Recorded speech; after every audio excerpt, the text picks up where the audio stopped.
¿Ya has clamado a Dios con toda tu alma y aún así el silencio fue la única respuesta? Habacuc también gritó. Él vio la injusticia, sintió el peso del dolor y se atrevió a preguntar: Señor, ¿hasta cuándo? Lo que Dios respondió lo cambió todo. Hoy esa respuesta aún resuena para todos los que sufren en silencio. Quédate conmigo hasta el final de este video. Descubrirás que incluso en el valle más oscuro hay una voz divina esperándote. Si ya has sentido que Dios estaba en silencio en tus días más difíciles, este video es para ti. Ya deja tu me gusta y suscríbete al canal para seguir recibiendo mensajes que fortalecen tu fe en tiempos de incertidumbre. Y comparte con alguien que también necesita escuchar que el justo vivirá por la fe. El libro del profeta Habacuc comienza con un grito casi sofocado. ¿Hasta cuándo, Señor? Clamaré yo, y tú no me escucharás.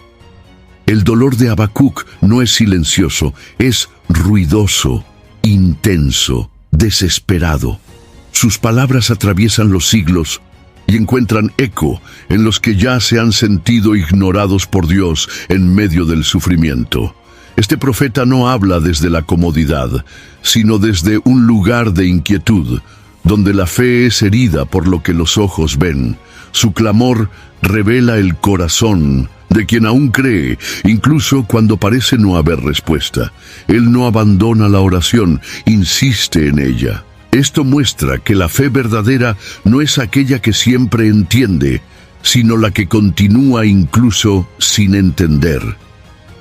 El contexto histórico ayuda a entender la intensidad de este grito. Habacuc vivió en un tiempo de violencia, injusticia social, corrupción e idolatría dentro de Judá. Él no está hablando solo de tragedias personales, sino de una decadencia colectiva, nacional. El pueblo de Dios se había desviado completamente de la alianza, y el caos se instalaba como un virus que contaminaba cada aspecto de la sociedad. La angustia del profeta no era un sentimiento aislado, sino el reflejo de la quiebra moral y espiritual de su generación. Él no estaba solo orando, estaba lamentando. Y lamentar es una forma legítima de espiritualidad en las Escrituras. Habacuc no busca respuestas rápidas, sino comprensión del propósito divino. Él quiere saber por qué Dios permite tanto sufrimiento sin intervenir. Esto confronta la idea común de que un hombre de Dios debe aceptar todo pasivamente. De hecho, los grandes hombres y mujeres de fe, como Moisés, Jeremías y hasta incluso Jesús, levantaron preguntas difíciles ante el dolor. El cuestionamiento del profeta no es rebeldía, es intimidad. Solo pregunta quien confía en que puede ser escuchado. Solo lamenta con Dios quien cree que Él se preocupa. El clamor de Habacuc nos enseña que la oración no siempre necesita ser controlada o pulida. Dios no se ofende con nuestras lágrimas, dudas o gritos. Al contrario, Él acoge el alma sincera. En lugar de condenar al profeta por sus preguntas, Dios responde. Y esta respuesta no llega con la rapidez de un chasquido, sino con la profundidad de un proceso. Antes de cambiar la situación externa, Dios comienza a trabajar en el interior de su siervo. El viaje espiritual de Habacuc comienza con un grito, pero no termina en él. Este primer capítulo revela que, incluso en el caos, hay espacio para el diálogo con el cielo. La fe que clama es la fe que vive. Incluso cuando no comprendemos los caminos de Dios, Él continúa siendo nuestro refugio. Y a veces, todo comienza con un grito sincero: Señor, ¿hasta cuándo? El escenario descrito por Habacuc es de desorden moral generalizado. Él observa la opresión triunfando, la violencia extendiéndose como plaga, y los perversos prosperando, mientras los justos son silenciados. No se trata de una crisis momentánea, sino de una realidad que se prolonga. La injusticia había dejado de ser escándalo y se había convertido en rutina. La pregunta que surge no es solo ¿por qué existe el mal?, sino ¿por qué Dios permite que el mal impere por tanto tiempo? Habacuc asiste a la distorsión de la ley, al debilitamiento del derecho, y su alma se angustia. El mal se había institucionalizado. Este retrato se repite en diversas épocas de la historia humana. Cuando la maldad se convierte en parte del sistema, la sensación de impotencia se instala. El profeta ve el tribunal sin justicia, el gobierno sin equidad, la religión sin verdad. La corrupción está arraigada en las estructuras. El pueblo, antes llamado a ser luz entre las naciones, ahora camina en tinieblas. Y lo más doloroso es que Dios permanece en silencio, o al menos esa es la percepción del profeta.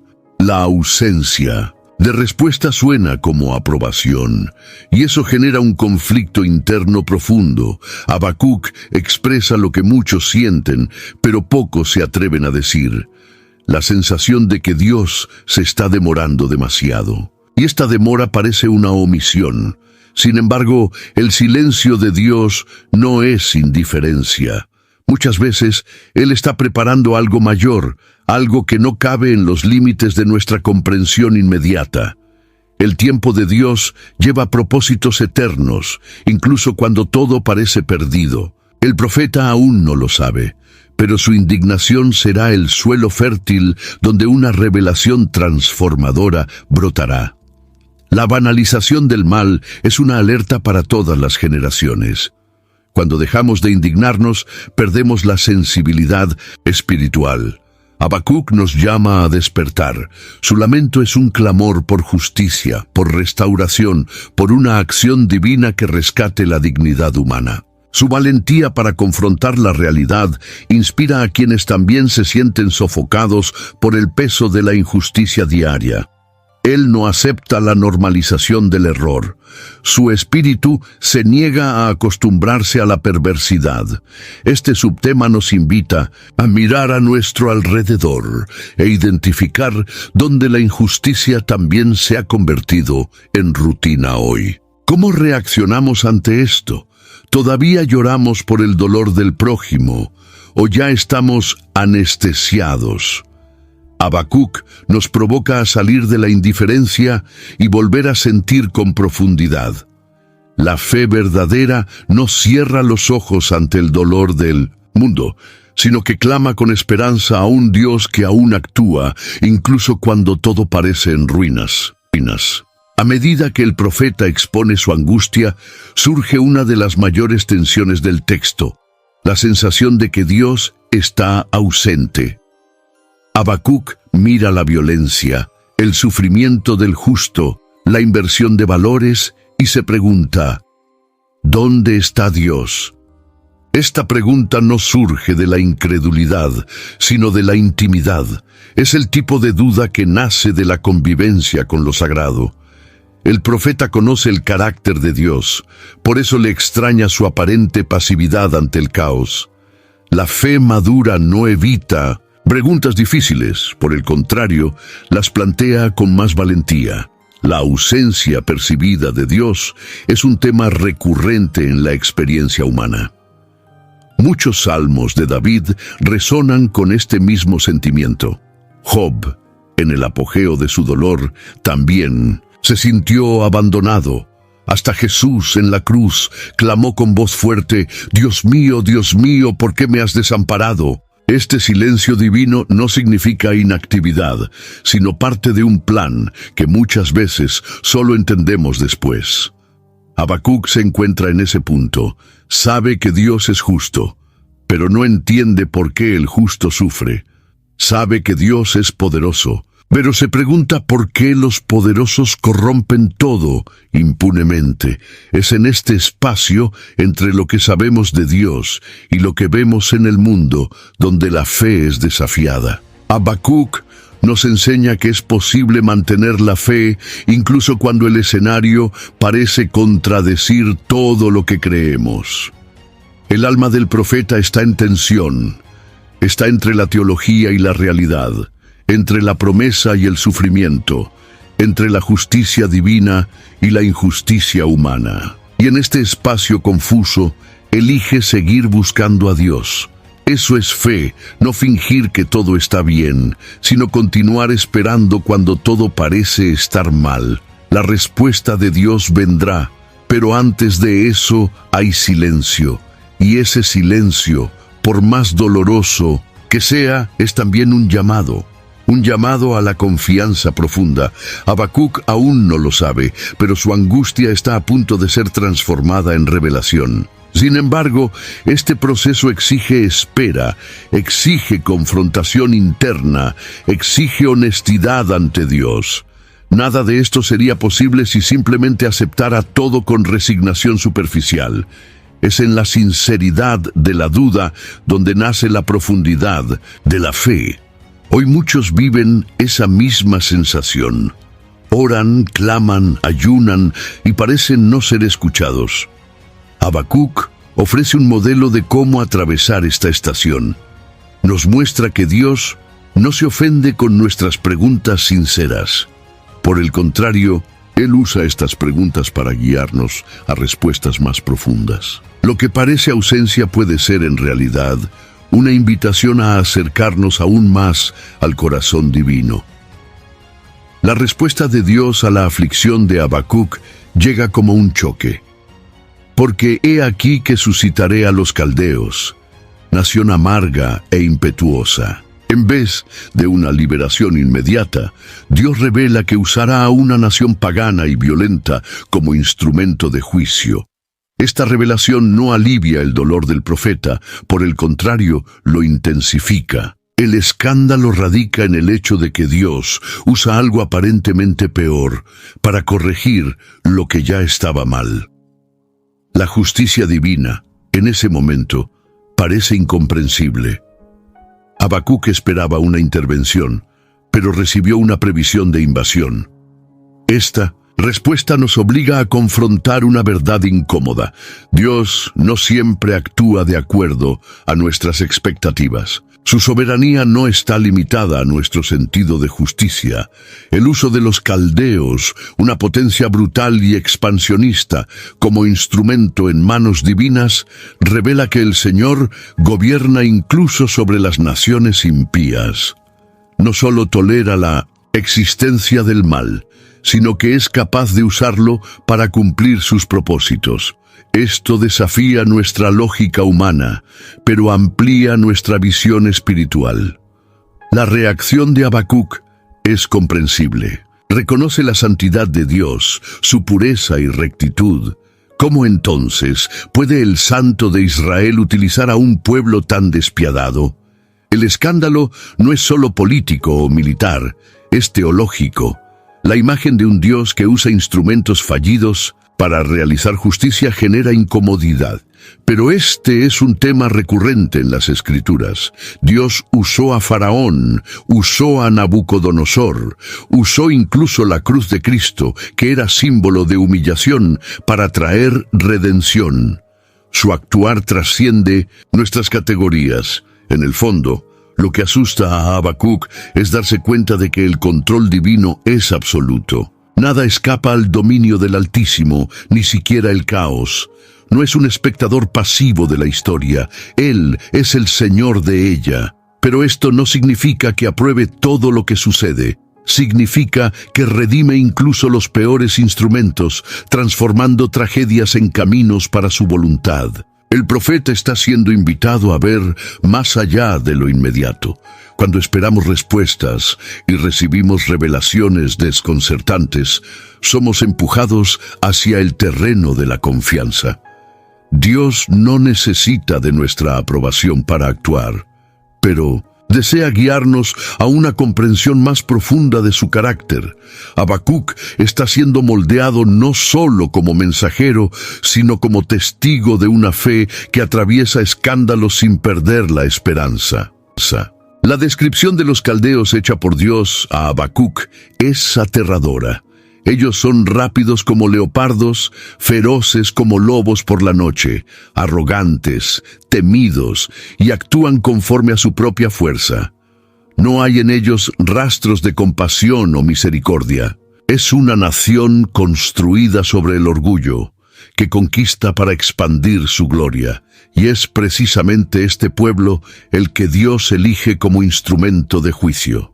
La contradicción entre el carácter de Dios y la naturaleza de los caldeos parece gritar. Habacuc es forzado a confrontar la idea de que Dios puede usar incluso aquello que detestamos para cumplir su voluntad. El uso de los caldeos plantea cuestiones sobre la manera en que Dios interviene en la historia. Él no está atrapado en las opciones que consideramos justas. Al elegir a los babilonios, Dios no los exime de culpa, sino que los inserta dentro de un propósito mayor. Esto nos muestra que Él es capaz de trabajar incluso a través de las imperfecciones humanas. Es lo que el apóstol Pablo más tarde afirmaría en su carta a los romanos. Todas las cosas cooperan para el bien de aquellos que aman a Dios. Incluso los instrumentos más improbables pueden servir a la construcción del plan eterno. Habacuc, ante esta revelación, no intenta negar la realidad. Él registra con precisión la naturaleza destructiva de los caldeos, pero también mantiene su fe en la santidad de Dios. Esto nos muestra que es posible reconocer la gravedad de lo que está por venir y aún así mantener los ojos en el carácter inmutable del Señor. La espiritualidad del profeta no ignora los hechos, sino que los somete a la confianza en el Dios que gobierna sobre todo. La presencia de los caldeos también sirve como un espejo para Judá. El pueblo que debería reflejar la justicia de Dios se ha vuelto tan corrupto que necesitó ser disciplinado por una nación peor. Esto revela que el juicio de Dios comienza por su casa. Cuando la luz falla en brillar, Dios permite que la oscuridad venga como alerta. Habacuc no ve solo un castigo, sino un llamado al arrepentimiento. Y ese llamado es urgente. En nuestros días, quizás los caldeos sean circunstancias inesperadas, crisis que escapan al control, sistemas que nos oprimen. Cuando nos encontramos con instrumentos impensables siendo usados por Dios, la pregunta no debe ser solo ¿por qué?, sino ¿para qué? ¿Qué desea transformar en nosotros a través de lo que Él permite? Habacuc comienza a percibir que incluso usando agentes duros, Dios nunca pierde de vista el blanco. Restaurar el corazón de su pueblo. Habacuc se ve ante un dilema existencial profundo. Él conoce la santidad de Dios, su fidelidad con Israel, su repulsión al mal. Pero ahora necesita conciliar todo esto con la revelación de que una nación pagana y cruel será usada como vara de disciplina. La mente del profeta entra en conflicto con el corazón. Lo que sabe sobre Dios parece no encajar con lo que está por suceder. Esta es la crisis de la fe, cuando la teología que aprendemos colisiona con la realidad que enfrentamos. La crisis de Habacuc no es señal de debilidad espiritual, sino de honestidad. Él no reprime sus dudas, sino que las transforma en oración. Se acerca a Dios con respeto, pero también con franqueza.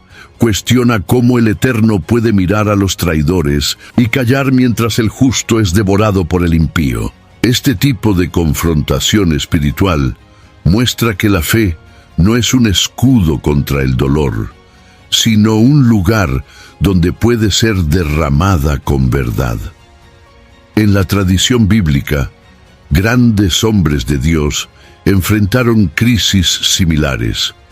Elías, después de vencer a los profetas de Baal, entró en una cueva y pidió morir. Jeremías fue llamado traidor por hablar en nombre de Dios. Job perdió todo y pasó por una tormenta emocional. Todos enfrentaron el paradoja del dolor permitido por un Dios amoroso, y todos encontraron al final una revelación más profunda. La crisis, entonces, no es el fin de la fe, sino un puente hacia una relación más madura con el Señor. Habacuc elige no abandonar a Dios en medio de la duda. Por el contrario, se posiciona sobre la torre de vigía, esperando una respuesta. Eso es fe activa. incluso sin entender, decide esperar. La crisis no paraliza su espiritualidad, sino que la intensifica. Se niega a vivir de apariencia religiosa. Quiere entender, quiere acercarse, quiere escuchar, y esta postura lo hace apto para recibir una de las más bellas revelaciones del Antiguo Testamento. Cuando atravesamos momentos en que nuestra fe es sacudida, podemos recordar a Habacuc. Su historia nos enseña que Dios no rechaza a los que lo buscan con sinceridad. La crisis, por más dolorosa que sea, puede ser el punto de partida hacia una fe más sólida, más viva, más real. Lo incomprensible no necesita alejarnos de Dios. Puede ser precisamente lo que nos lleva a buscarlo con más intensidad.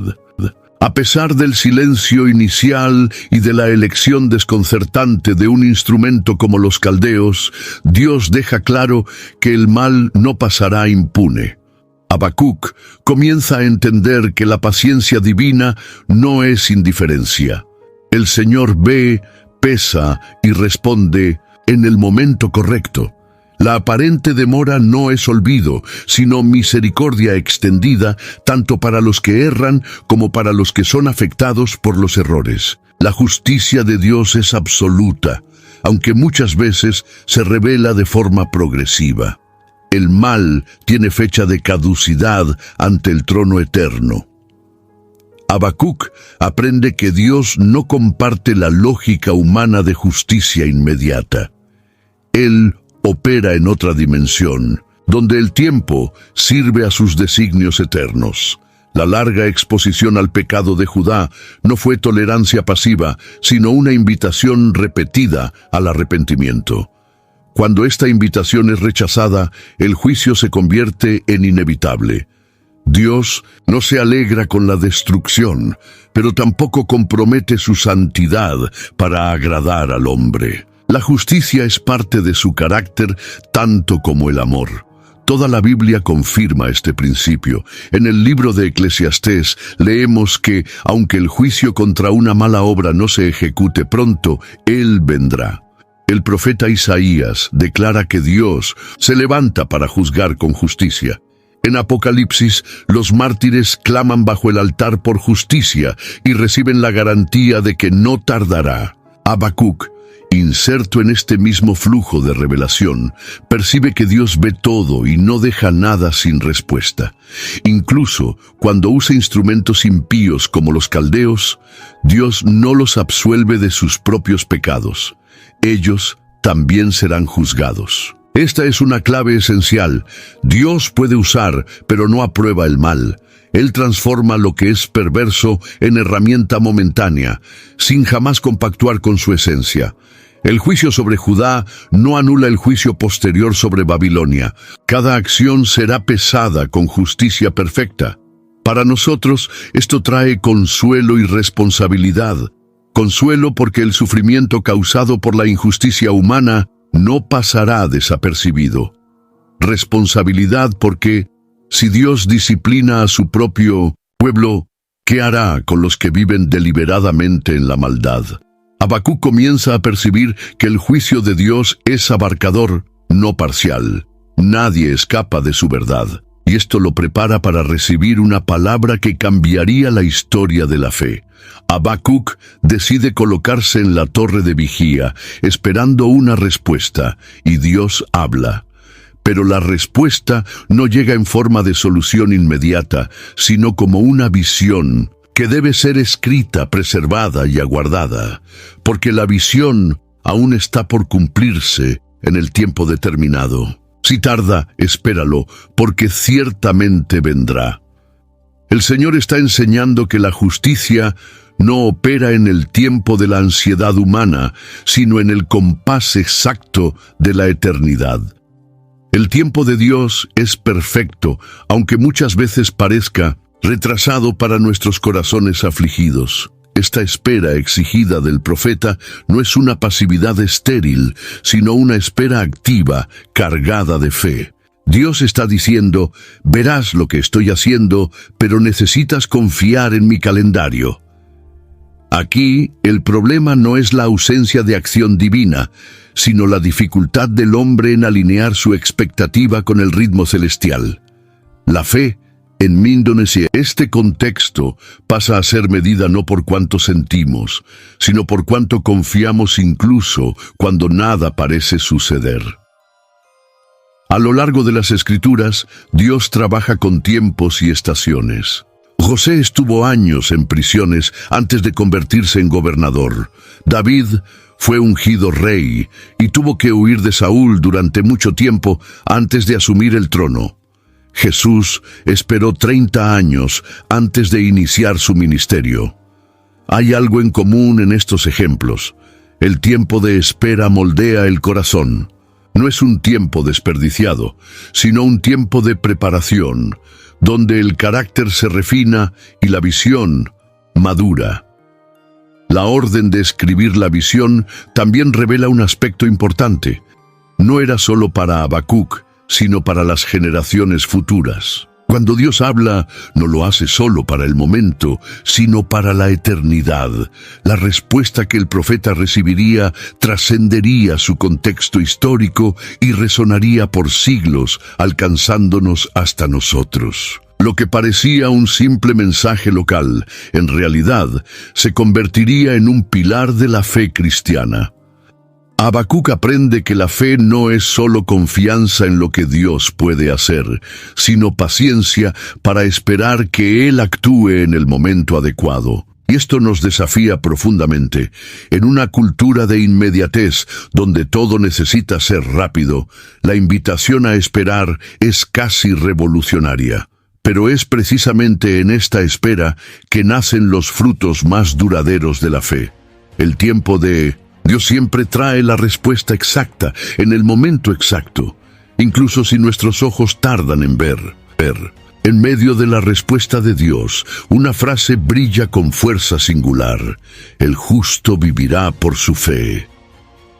Esta declaración se ha convertido en un hito en la teología bíblica, siendo citada posteriormente por el apóstol Pablo en su carta a los Romanos y a los Gálatas, además de aparecer en la carta a los Hebreos. Ella resume en pocas palabras una verdad profunda. La vida del justo no se basa en circunstancias, sino en la plena confianza en el carácter de Dios. Esta fe no es un sentimiento pasajero, sino un estilo de vida, una postura ante el mundo y lo invisible. Para Habacuc, esta revelación viene como ancla en medio de la tempestad. Dios no cambia la situación inmediatamente, pero le da al profeta una visión que sostiene. El justo no vive por la vista, por la comodidad o por la ausencia de dolor. Él vive por fe, y esta fe es activa, resistente, comprometida. Es una fe que camina, incluso en la oscuridad, que cree, incluso sin ver, que espera, incluso cuando todo parece perdido. No es la fe de todo saldrá bien, sino la fe de aunque todo se desmorone, Dios permanece fiel. Esta declaración de Dios es en realidad una convocatoria. Él está llamando a su pueblo a una forma nueva de caminar, no por garantías visibles, sino por convicciones invisibles. Esta fe no niega la realidad, sino que la somete a la soberanía de Dios. Ella no evita el sufrimiento, sino que lo atraviesa con esperanza. Para Habacuc, esta verdad se convierte en el eje de toda su transformación espiritual. Él sale del lugar de la inquietud hacia el de la confianza inquebrantable. A lo largo de la historia, esta frase ha servido de base para revoluciones espirituales. Fue con ella que Martín Lutero dio inicio a la Reforma Protestante, al entender que la salvación no se alcanza por obras, sino por fe. Esta fe, nacida en medio del dolor de un profeta perplejo, se transformó en fundamento de toda una generación. Y hasta hoy sigue siendo la respuesta ante las crisis más profundas. El llamado a la fe es también un llamado a la resistencia. Habacuc percibe que el justo puede vivir en medio de la injusticia siempre que confíe en el Dios justo. puede atravesar tiempos difíciles siempre que mantenga los ojos en el Señor.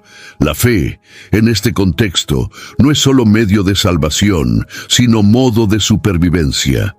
Vivir por fe es llevar dentro de sí una certeza que nada en este mundo puede borrar. Dios es digno de confianza, incluso cuando todo lo demás falla. Habacuc comienza a ver que el mundo, por más desordenado que parezca, no ha escapado del control de Dios. Él percibe que el Señor no solo es consciente del caos, sino que lo gobierna de forma soberana. Esto no significa que Dios sea el autor del mal, sino que ningún mal es lo suficientemente grande como para impedir la ejecución de sus planes. La soberanía divina es la certeza de que, incluso cuando todo parece fuera de lugar, hay un orden invisible sosteniendo el universo, un orden moldeado por las manos del Eterno. El caos que aflige al profeta es real. Pero ahora, él ve que no es absoluto. Hay límites establecidos por Dios. Los caldeos tienen su hora y su función, pero también tendrán su fin. El juicio sobre Judá no es abandono, sino corrección. La invasión no es el fin de la historia, sino parte de un ciclo de restauración. Habacuc comienza a ver más allá de la destrucción. Él entiende que incluso en las acciones más devastadoras, Dios está escribiendo una historia que culmina en la justicia plena. El concepto de soberanía divina desafía nuestro orgullo.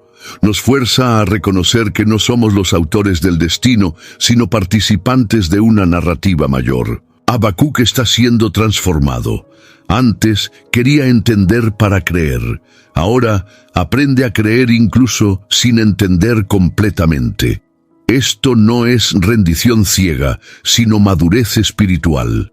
La confianza en la soberanía de Dios no elimina el dolor, sino que le da sentido.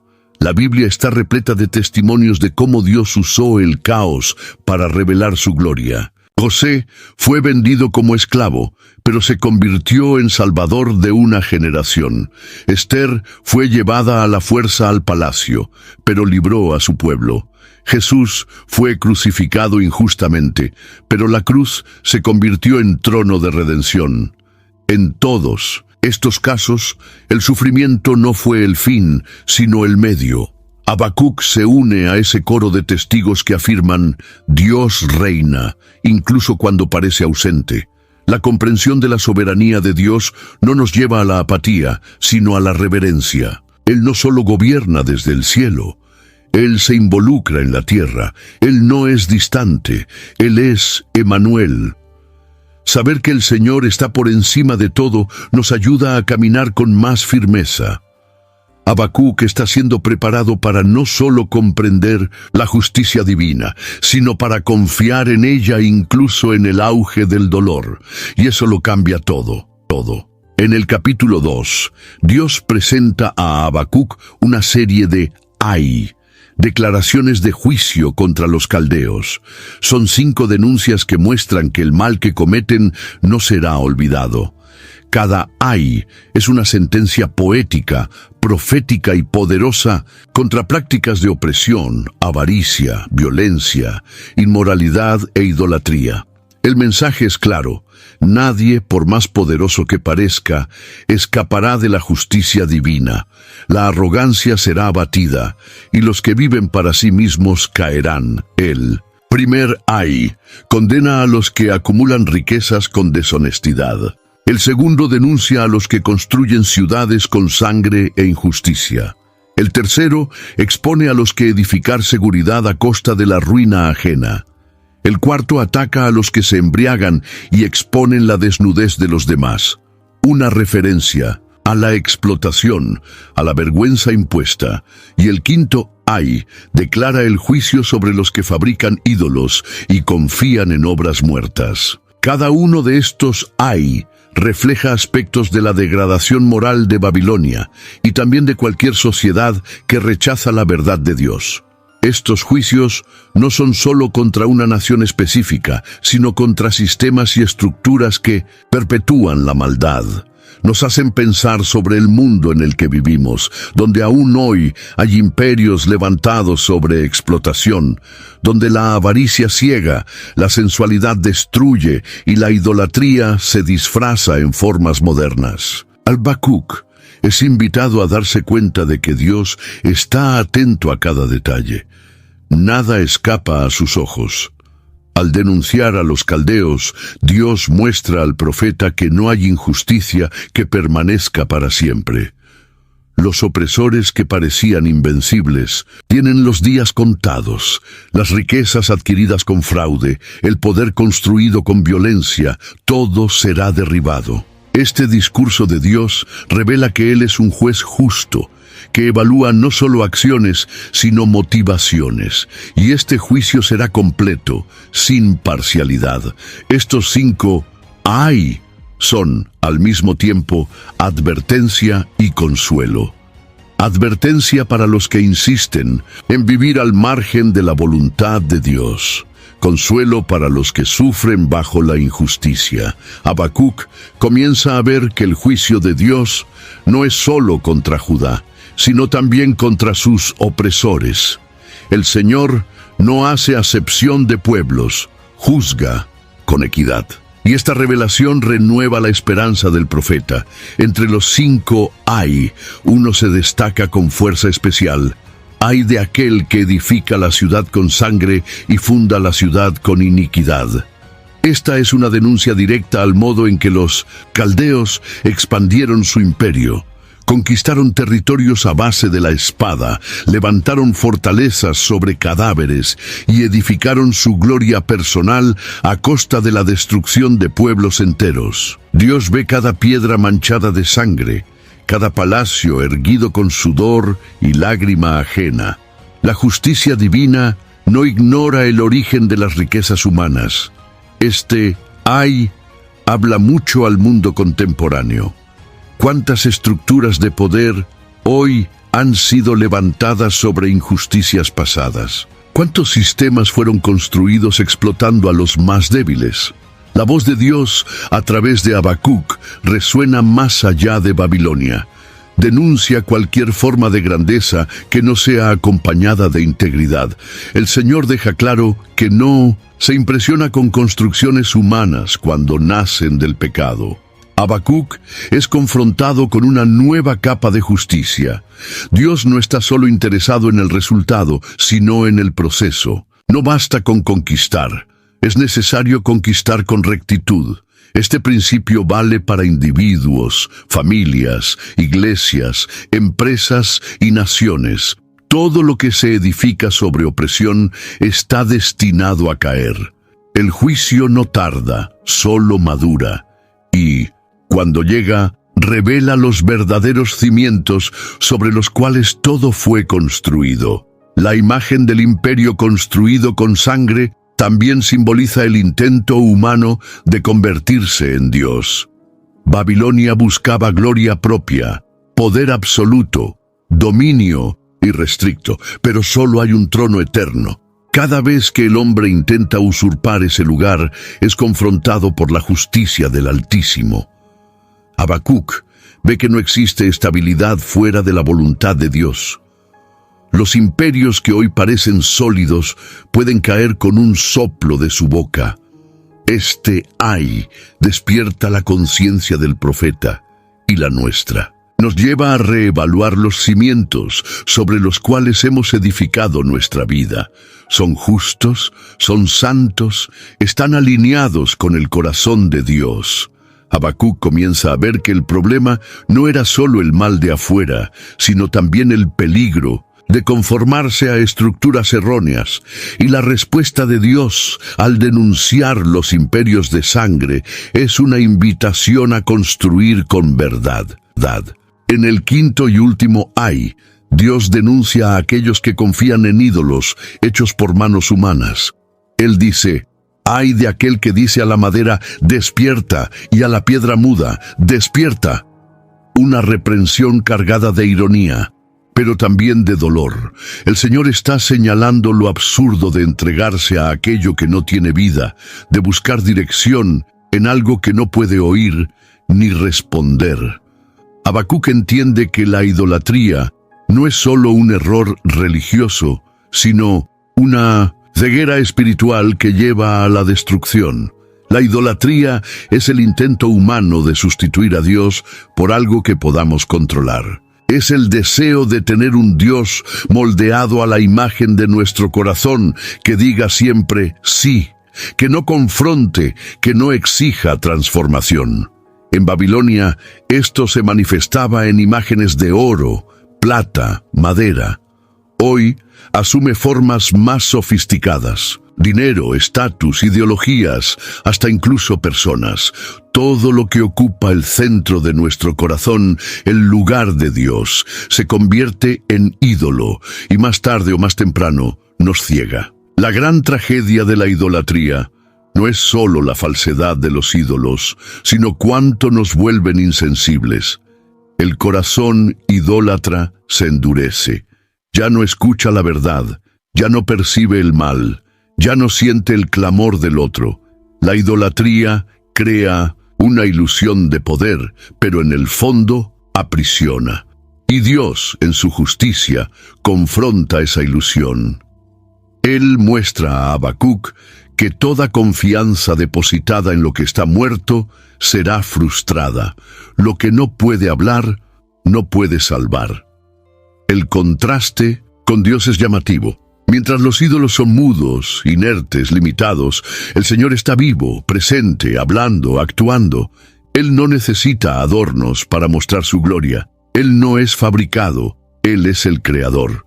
Habacuc comienza a darse cuenta de que el mundo, que parecía tan firme, era en realidad sostenido por mentiras frágiles. La idolatría de los caldeos era su talón de Aquiles, y lo mismo vale para cualquier persona o sociedad que construye su identidad lejos del Dios vivo. Esta denuncia final prepara al profeta para la transición más profunda de su jornada: la reverencia. Antes de cualquier cambio externo, Habacuc necesita reconocer que solo hay un trono, una voz, un Dios, y todo lo que no viene de Él llevará a la ruina. Él entiende que el primer paso para ver la justicia restaurada es derribar los ídolos que oscurecen la visión, y ese es un llamado urgente para nosotros también. Justo después de denunciar la idolatría, Dios hace una declaración poderosa. El Señor, sin embargo, está en su santo templo. Cállete ante Él toda la tierra. Este no es un silencio de ausencia, sino de reverencia. Dios no está inactivo, está entronizado. Habacuc es conducido de la inquietud a la contemplación. Antes, sus palabras eran preguntas. Ahora, su corazón comienza a silenciarse para escuchar. El silencio ante el templo es el preludio de la visión que está a punto de ser revelada y forma de cántico. Este silencio es espiritual. No es solo la ausencia de sonido, sino la suspensión de la ansiedad, de la prisa, del juicio precipitado. Es el tipo de quietud que permite percibir la presencia de Dios. El profeta ya ha dicho todo lo que podía, ya ha cuestionado, ya ha oído respuestas difíciles. Ahora es hora de adorar en silencio. La verdadera comprensión no viene solo por las palabras, sino por la contemplación de la santidad. Habacuc está siendo despojado de sus certezas para recibir algo mucho mayor. El templo representa el gobierno absoluto de Dios. Es el lugar donde su gloria habita. Cuando toda la tierra se calla ante el Señor, se reconoce que hay un único rey, un único juez, una única voz que merece ser escuchada por encima de todas las demás. Este silencio es un acto de adoración, pero también de entrega. Habacuc, que antes gritaba por respuestas, ahora se arrodilla ante la majestad divina. Se da cuenta de que la verdadera respuesta de Dios es la revelación del propio Dios. En medio del caos, Dios está entronizado. En medio del dolor, Él sigue siendo santo. Esta conciencia lo cambia todo. El profeta deja de ver solo la injusticia de los hombres y comienza a ver la santidad del Eterno. No es que los problemas hayan desaparecido, sino que el enfoque ha cambiado. El silencio que prepara la visión es aquel que nace de la fe. Es cuando dejamos de intentar controlar a Dios y simplemente nos presentamos ante Él en reverencia. Este momento de silencio es un divisor de aguas en la jornada de Habacuc. Ya no está tratando de probar un punto o defender su angustia. Ahora está listo para ver el mundo desde la perspectiva del trono de Dios. El profeta aprendió que a veces el mayor acto de fe no es hablar, sino callar, y en ese callar permitir que Dios revele lo que realmente importa. Esta declaración no es solo poética, es teológica, poderosa, transformadora. Al afirmar que el Señor está en su santo templo, Dios está diciendo: yo continúo reinando, incluso si no comprendes todo ahora. Habacuc es transportado del escenario de destrucción a una visión de estabilidad eterna. El templo simboliza el centro del gobierno divino. Mientras los reinos humanos se agitan, el trono de Dios permanece firme, inamovible, santo. La visión del templo es un antídoto contra la desesperación. Muestra que hay un lugar por encima de las circunstancias, donde Dios está sentado, observando, dirigiendo la historia con sabiduría y justicia. Habacuc entiende que la realidad última no es la opresión de Babilonia, ni la crisis en Judá. La realidad suprema es que Dios reina, y eso no es una metáfora, es una verdad que sostiene el universo. Al reconocer al Señor en el templo, Habacuc redirige su fe. Ya no está más enfocado en los caldeos, en la injusticia, en las preguntas sin respuesta. Su corazón se vuelve hacia el Dios que gobierna todo. Y esta visión cambia su postura. Ya no está más en el suelo de la duda, sino en lo alto de la torre de la adoración. No está más postrado por el miedo, sino firme por la fe. El templo se convierte en símbolo de la centralidad de Dios en su vida. Esta imagen se repite en las Escrituras. Isaías vio al Señor sentado sobre un alto y sublime trono. Ezequiel vio la gloria de Dios en el templo. Juan, en la isla de Patmos, vio al Cordero en el centro del trono. Cada uno de estos hombres fue transformado por esta visión.